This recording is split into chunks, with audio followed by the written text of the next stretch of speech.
Danielle, this is a very special episode. I mean, wow. Wow, wow, wow. Wow, wow, wow. We are being graced with an actress, a comedian, a model, who I'm seeing on the Zoom right now. Is indeed what model means. She's also a writer, a philanthropist, an activist, a mother, a new grandmother, and a fellow podcasteaur. And most recently, and this is how she comes to us, to this garbage podcast, she is a star of The Real Housewives of Beverly Hills. Please welcome the lovely, gracious, and beautiful Garcelle Beauvais. Hi, guys. Hi. Now that intro cracks me up. I have to say, Garcelle, and I'm sure you get this all the time, so I hope you don't find this too heavy-handed, but you're so stunning. and I will add, I'm attracted to you. Yes, me too. I'm very attracted to you. You guys are so funny. The other day, I said to my boys, I said, I'm really getting, this quarantine thing is really hard. I'm getting lonely. And Jax goes, get a boyfriend. And I go, it's not that easy. He goes, Mom, you're a supermodel. And I'm like, you think of me as a supermodel? I'm your mom. What greater compliment. You're sort of undeniable even to your children. That should tell you something. Yeah, that's ridiculous.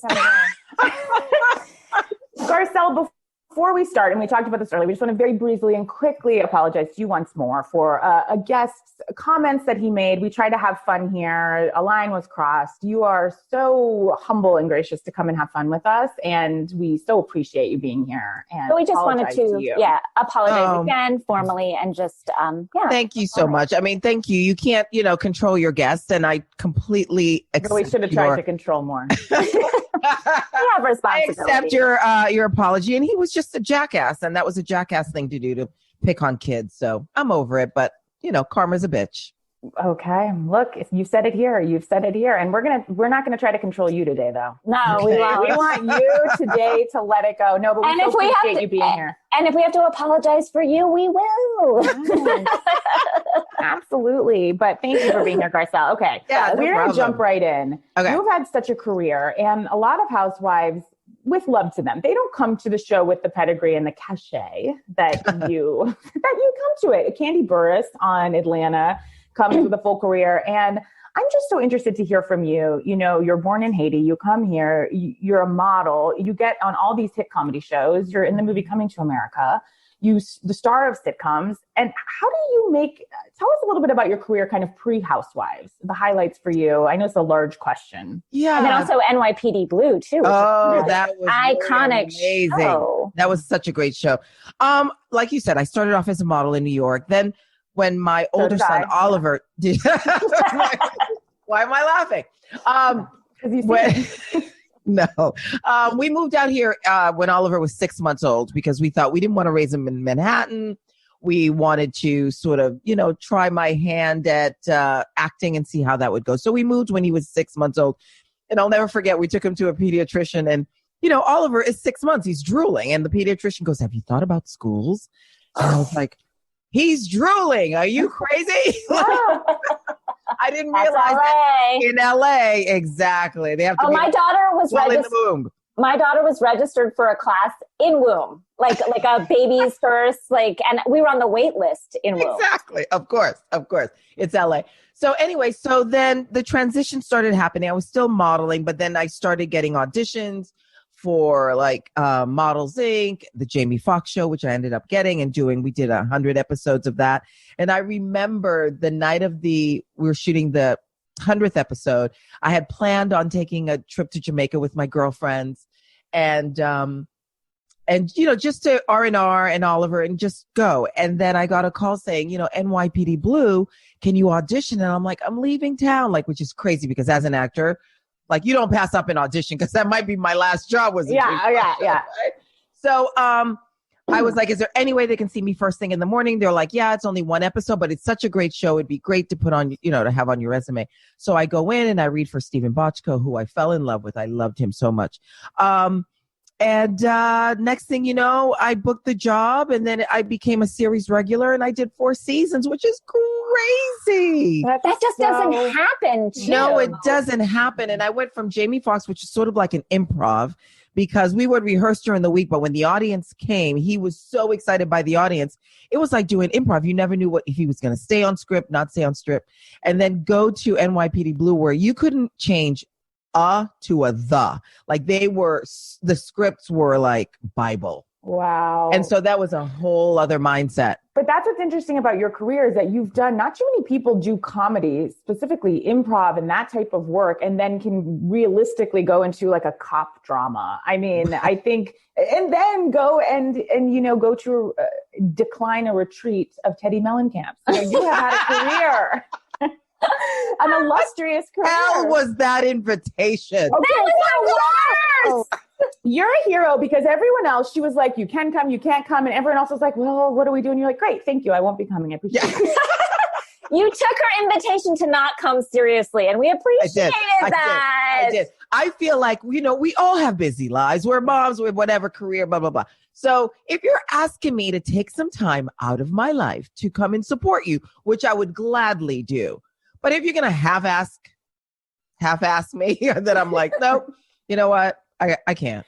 And it's such a tentative, kind of sad move on her part, because with love, like, it's also your guys' job to be there. Yeah. And so it's still, she's like, you don't have to come. And you're like, great, I won't be on the call sheet that day. Thank you. Have fun. I don't know if they'll show this, but at some point, her and I go and we feed the homeless with her daughter, Slate. And I said to her, Teddy, if you're ever going to send out an invite and you're going to send out a text, send it to me and let me proofread it before. Exactly. And did she invite you kind of half-heartedly to feed the homeless, or that you? No, I invited her. Oh, okay. And you said, be here at this time and show the fuck up. I know we're jumping right into Housewives, but it's so hard not to. Okay. But okay, let me ask. So just break us down the women for you. You come into this show, Lisa Rinna, Denise, right? A bit. Yeah. What are you feeling? Give us Teddy, Sutton. Just take us down the line. I only knew Speak Denise. Speak freely, Garcelle, from your heart. I only knew Denise and Rinna. I didn't know Dorit. I didn't know Sutton. Teddy, I didn't know either. But Kyle, I had seen at the circus. And I'd see her at, Beverly Hills. At the Beverly Hills, Beverly Hills events, I'd see her. But she was at the circus one day, and I was there with my kids, and she was sitting in the row in front of me. And I guess she had tweeted that she was at the circus, and all of a sudden people started, sending her hate tweets. And PETA, I guess, jumped on board, and she turned around and she said, don't tweet that you're here. So that was really nice. So that was my first introduction to Kyle, which I thought was a nice thing to do. Okay. So first she warned you about the circus, and then as all great friendships start. And so, but then on the show, things have taken a turn with you guys. And can you get into a little bit more why you felt that? Like, what happened with you guys? You just felt that she's kind of self-centered. Yeah. Words in your mouth. Yeah. But I think that's what it is. I think when you're used to being sort of like the person everybody fawns over, that maybe you don't know how to fawn over someone else. Not that I need her to fawn over me, but I just felt like there were things that we would say, like at Denise's barbecue. And I'd say, tell me. And we even have, footage of it. And she's like, no, I don't want to single you out. And I was like, okay, but I'm asking you, like, if I did something to offend you, then just tell me. And I think that's where I was coming from. Was she nice to me? Yes. But I felt like when I really wanted her to take me in and hear what I'm saying, that wasn't the case. Yeah. And where are you guys now? Are you even allowed to say? No, we haven't spoken. Wow. And where is the filming right now? I'm getting upset because, we're in this time of quarantine. It's such a time in our world. And this is really something I could use some more episodes of. And I'm not mad at you. We're in luck. Tomorrow, we're back. Thank God. We're back tomorrow. I could even, you guys, in Zoom. Like, I'm happy to have you interact in Zoom. Beggars can't be choosers here. Like, I'll take a phone call from you guys that's just pre-recorded. Like, I'll take a social distanced outdoor dinner date at Buca di Beppo. Oh my God. How many times does Dorit say Buca di Beppo? Now, I have seen pictures. Have you been? Did you guys all take a group trip to the Bucs to Beps? Yes. Teddy's baby showers at Buca di Beppo. Yeah. How devastating. Not at a Chuck E. Cheese? That feels like a step below. What did you feel about the decor, Garcelle? Of Bucs to Beps. Well, I've been to Buca di Beppo and I do love it. Me too. Don't get me wrong. Okay, I don't know how much I can say, but she decorated one of the main rooms in there, and it was supposed to be look like Capri or Capri, as some other people say. Oh, Lord. I don't know. Is it Capri or is it Capri? Never been. We'll never know. We'll never know. If we care, that's the problem. Do you feel she succeeded in that aim? Yeah, I thought it was really pretty. It was well done. Okay. I mean, she definitely has great taste. Dorit has great taste, that's for sure. And what do you make of PK and Dorit? I actually like PK. I do too. I actually like PK. I think he's a lot of fun. I think he says it like it is. I think he really adores his wife. And I think they have a nice family. And before you came onto the show, were you a fan? Did you watch all the episodes to prepare, or did you just say, I'm just jumping in? No, I've watched it here and there. I wasn't like a religious watcher of the franchise, but I do. My favorites were Beverly Hills and Atlanta. For sure. Have you met any of the Atlanta ladies in your travels within the Bravo universe now? Yes, I already knew Nene and Cynthia, and then I got to know Candy a lot more since I've been on Housewives. Okay, and did they give you any advice? Yes, Candy gave me business advice. She called me from Greece, which was really nice. She is. I was like, you don't have to call me from Greece. I mean, she's always working. She's great. She's always working. Never not working. And Cynthia was like, you're going to be great. This is so great for you. I'm excited for you. And Nene's like, don't trust any of them. They're going to stab you in the back. They're going to lie to you. This all sounds in keeping with. All on brand. Absolutely.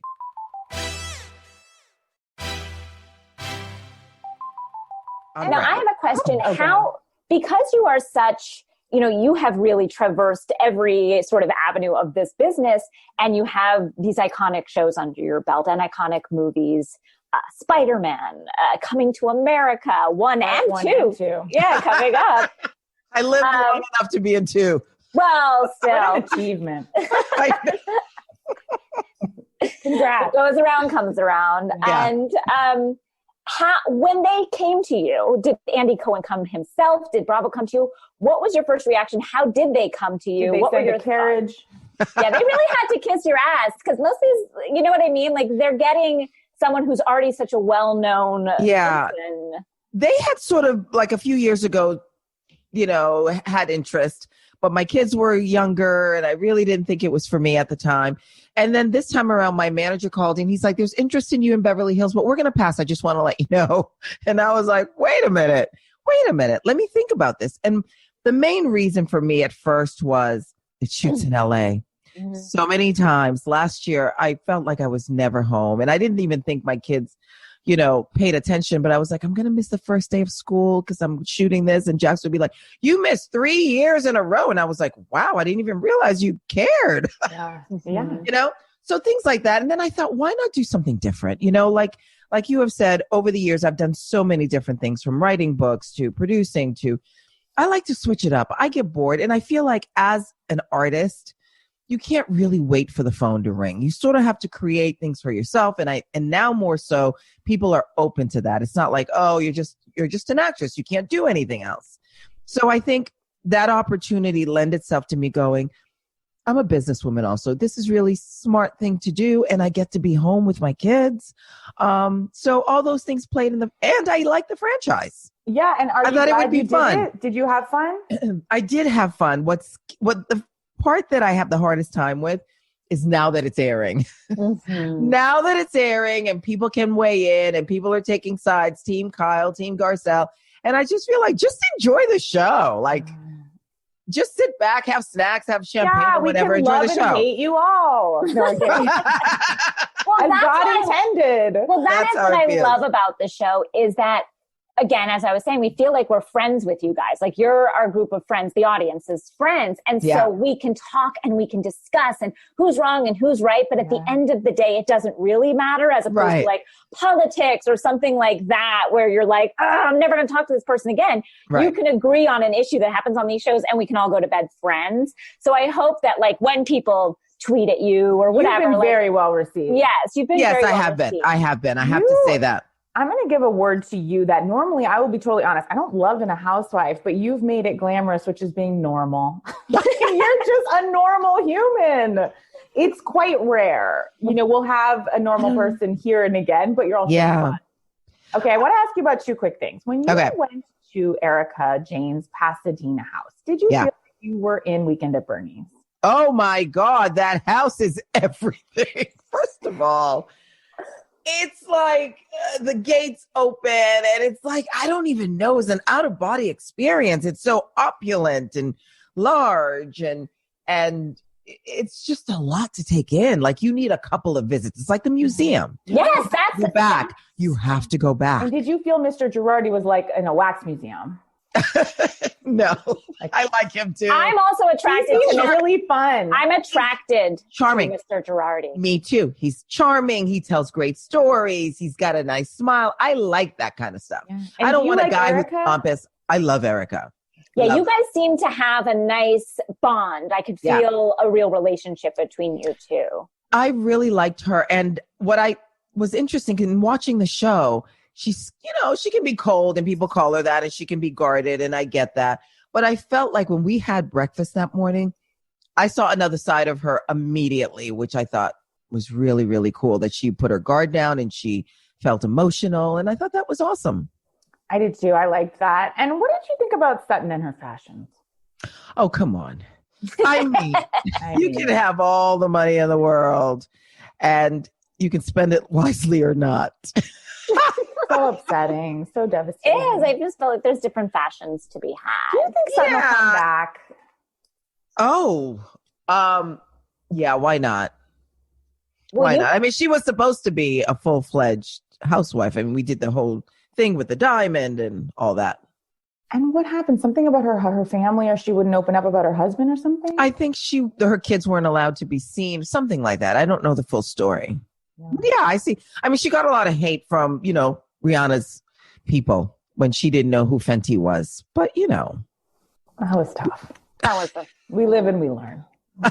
Hopefully she did. We have to talk about Denise, and you seem to have a connection with Denise. I do. And I don't know, I feel like you guys have so much in common kind of coming into it. And that barbecue was so wild. And I don't know why, personal offense when Kyle made fun of the diamond ice sculpture. I don't know why that really got me. Who cares? Like, who cares if she has an ice sculpture? Who cares if Dorit got glam? Dorit glams. I think Kyle's reacting. I think Kyle's reacting to her bangs. I do. Like, you know what I mean? Like she cut these bad bangs. It's fine. But when she sees other people trying to like do things that are decorative or fanciful, I think it's just a reaction. So not the bangs. That's hilarious. Yeah, not the other people's fault. You cut those bangs. But I think she's taking it out on other people. Got it. I agree. Where are you with Denise and the whole, and just please speak to this as in-depth and deeply as you'd like to, with the Denise and the Brandy of it all. And are we going to see any of that play out? Oh, you're going to see it play out. You're definitely going to see it play out. I am, my thing with the whole Brandy of it all is that, why is everybody taking Brandy's side? I don't never did before. If right. And if, you know, Denise is truly your friend, I felt like no one stood up for her other than me and Dorit. It just doesn't make sense to me. If you've been friends with someone and she's in our circle, Denise is part of the circle, that if somebody was coming from the outside, you would at least give Denise benefit of the doubt. And I felt like they just believed Brandy right out of the gate. And that's what I had a problem with. Why are the women having an issue with Denise? I don't know. Well, no, I don't think so. I think I think they felt like Denise wasn't being honest and owning it, as Lisa Rinna would say. But she does own it. She's just saying, I keep my life a little compartmentalized, as we do as adults, it seems to me. Yeah. Because we have to, but at the same time, I wanted to know because it seemed like everything had died down. There was stuff said at the barbecue, fine. Everyone's done that. Oh, I said that thing in front of your kids. Right. Yeah. Everyone seemed to and then it died, but then why did it keep coming back up? Is it because it's housewives and that's what we do? Or is it because someone wouldn't let it drop? Well, I think it's a little bit of that. And I think it's also the women felt like Denise was saying, oh, it's okay. But then she was talking about it with other women. Yeah. But that's what we do. We sort of test out, the waters and say, what do you think about that? We check with our girlfriends. That's natural. Mm-hmm. So the whole thing about Denise being free, but yet she's a hypocrite because, she can say she gets a happy ending, but she can't talk around her kids. But who talks like that around their kids? Nobody. But I was impressed that she let her husband have a happy ending with an elder. Oh my God, can you imagine that? No, it was all Hell, there were so many variables that it was you were driving around to mini malls. That was one variable. Second was that we were searching for this particular art form of a happy ending. And then second, we find out it is an elder woman. Right. There were so many details. How old is elder though? I wonder. I don't Probably know. She did 36. Older, younger than me, I'm sure. But not 36. Okay. Garcelle, are you going to come back? And are you filming testimonials in your home? Where are we? God, yes, we're doing that. We're doing testimonials in our home. We're about to do the reunion in our home. Wow. I was really hoping that it was going to be someplace fabulous and we could get all dressed up. Now we can get dressed up from the waist up. Yeah. I liked doing it. I have to see after the reunion how I feel. Look at that. Yeah. Are you scared to do the reunion? No, not at all. Wow. You came off looking. Well, I can take it. I mean, I can take it. Yeah. Yeah. Okay. Really. It's actually speaking of nothing, but I just want to mention, if I may bring it up. Okay. So we found out on the show, and I knew this of you just through the ether, that you had sent an email after an incident with your husband at the time to his colleagues. To our friends. They were our friends. Love that. I love that. Thank you. And I just want to say, as a woman, that sent a spark of electricity through America. I've never been so proud of a woman because we've all wanted to do that. Yeah. You know what I'm saying? When someone betrays us in the most heinous of ways and makes us feel as if, the lowest of the low for this betrayal in our own home, in our own fucking home. The person you trust the most. Yes. Did you run that by anyone, or were you just sad? No, I had just found out and I didn't go to sleep. So I didn't sleep. I found out that afternoon. So I didn't sleep. I was crying all day. I was in shock. So I thought the email was really because I felt like I wasn't one of these wives that were in denial. I felt like everybody held him up in such high regard, and us, that I thought they would be just as shocked. And that's why I sent the email. And I don't even know what I expected back. I don't know. I was just in shock. I couldn't believe my life as I knew it was no longer the life that I knew. It's so wonderful. And you're a hero. You are. Well, I would go to the park with my kids after that whole incident, and women would come up to me and go, I am so proud of you. And my kids would go, what did she say, Mom? And I'm like, she likes my shoes. It's the email heard around the world. It really legendary. Was. It started. It's also beautiful in a way that you guys also seem to have a really nice relationship now. It's kind of a beautiful dichotomy to know that happened and you got to just do something we've always all dreamed of doing, but also to see you guys now is really kind of cool. Yeah, Not that I would ever have wanted that to ever happen. I totally get that. Great role model for your kids too. Yeah, I think they're pretty good. I think because we put them first, we really co-parent well, and there wasn't an option for me. I grew up without my dad. And so I didn't want my boys, and they wouldn't have not have Mike in their life. I mean, that was just not a scenario that would happen. So we did the best we can. And I feel like in the long run, I'm exactly where I'm supposed to be. Mm. Now I want to know, yeah, you have reinvented yourself. Like you started so young in this business. I so sure even did. though, you're our age at this point, you've done so much more than Casey and I will ever do. No, but you started so young, you have reinvented yourself with comedy, with drama, with writing, with producing. What is next for you? Where do you... Finding a husband, a billionaire. Yep. Okay. You're on it, ladies. Okay. Ramona Singer, who is just a goddamn nut. Yeah, in New York, she had a matchmaker last week, and the matchmaker said, "Now, are you looking for," just straight up said, "Are you looking for love or money?" And Ramona, it was just that the only options. And Ramona goes, "Both," and the woman goes, As if she had asked her to solve.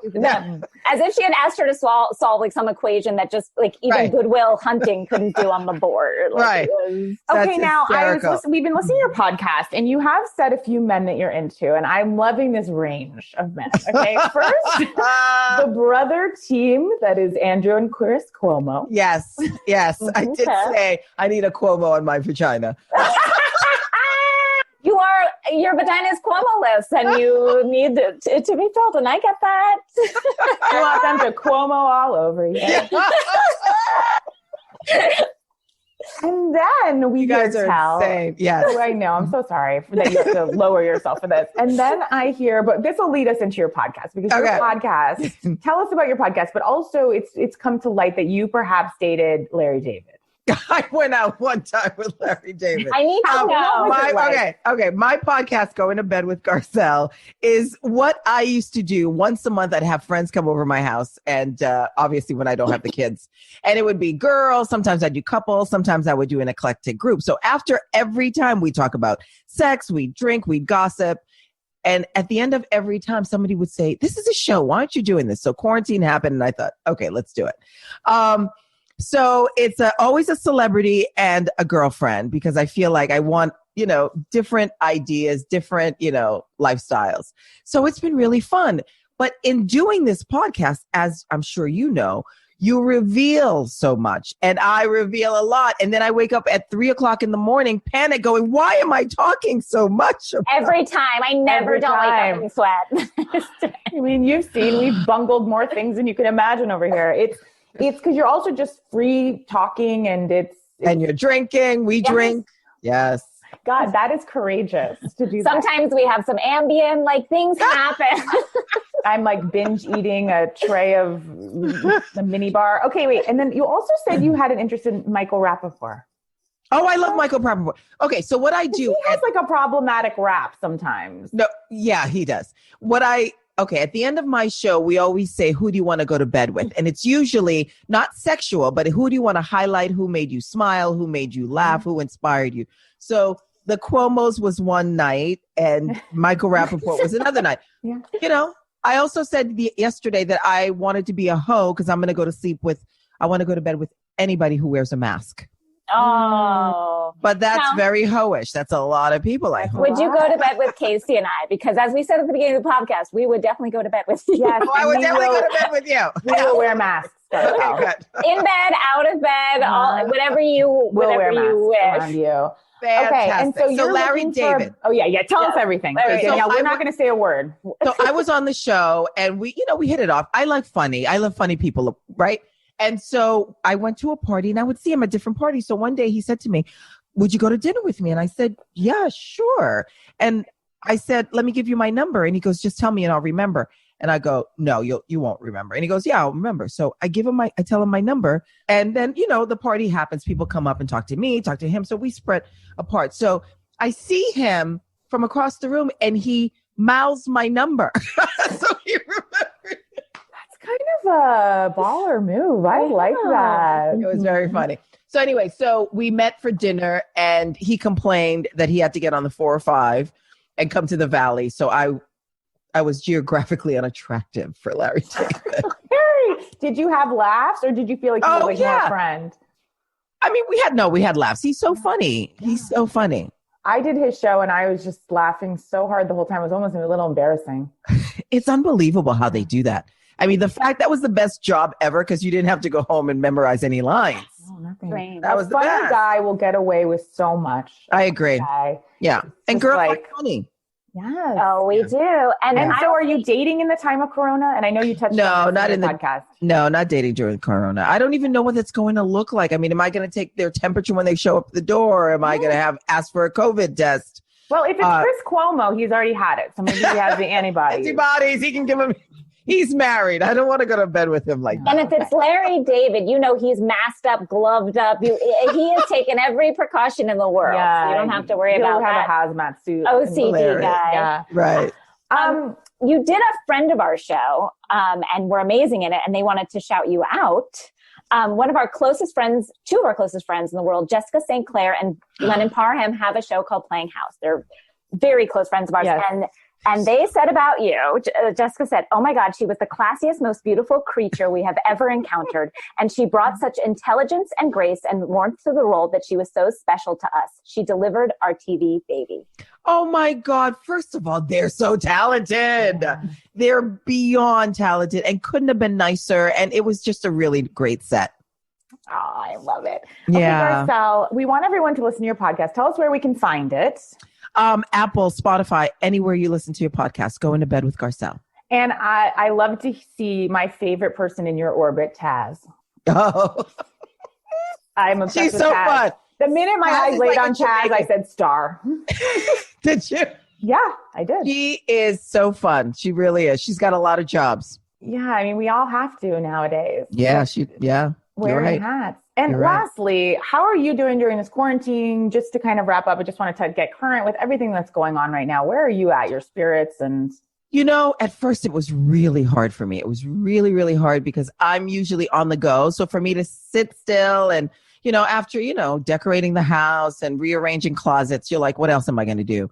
And my kids don't want to hang out with me. They just want to play video games.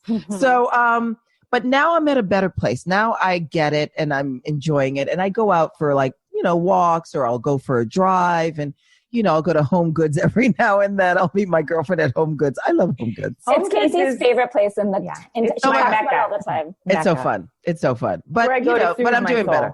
Yeah. But I want to go out for sushi. I want to go on a date. I want to get dressed up. I haven't worn high heels. I didn't know what that's going to look like. And I'm a heel girl. Yeah. But now it's like, sandals and sneakers and stuff like that. Because who's getting dressed up? Where are you going? No one.